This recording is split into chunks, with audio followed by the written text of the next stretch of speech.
रामायण में श्री राम और सीता के वियोग की कहानी सभी जानते हैं।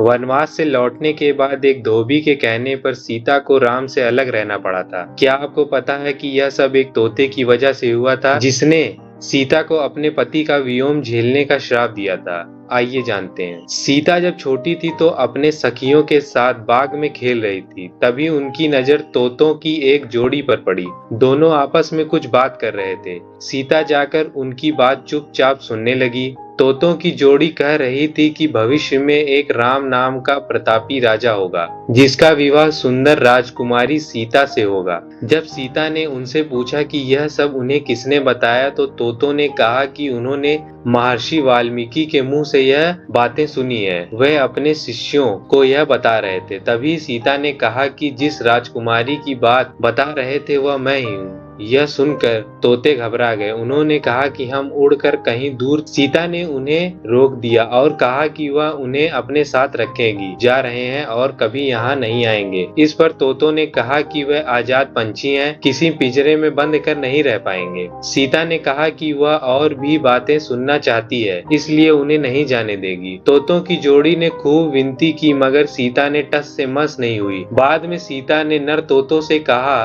कि ठीक है, वह उसे छोड़ देगी, मगर मादा तोतों को वह अपने पास ही रखेगी। नर तोतों ने कहा कि उसकी पत्नी गर्भवती है, ऐसा ना करें, दोनों को साथ रहने दें। सीता ने उनकी एक न सुनी। उन्होंने नर तोते को छोड़ दिया और मादा तोते को अपने साथ महल में बंदी बना लिया। नर तोता अपने साथी का वियोग सह नहीं सका। उसने सीता को श्राप दिया। जैसे आज वह अपने जीवन साथी का वियोग सह रहा है, उसी प्रकार सीता भी एक दिन अपने पति का वियोग। कुछ समय बाद तोतों ने अपने प्राण त्याग दिए। सीता को जब पता चला तो उन्हें बहुत दुख हुआ, मगर अब बहुत देर हो चुकी थी। कहते हैं कि इसी श्राप के कारण सीता को अपने पति श्री राम से दूर जाकर महर्षि वाल्मीकि के आश्रम में रहना पड़ा। दरअसल श्री राम रावण का वध करके 14 वर्ष का वनवास खत्म कर सीता और लक्ष्मण के साथ अयोध्या लौटे। उसके बाद कुछ लोग सीता की पवित्रता पर सवाल उठाने लगे। एक धोबी ने भरी सभा में सीता की निंदा की। इसके बाद श्री राम ने प्रजा को ध्यान में रखते हुए अपनी पत्नी सीता को महल से बाहर निकालकर जंगल में रहने का आदेश दिया। उस समय सीता गर्भवती थी।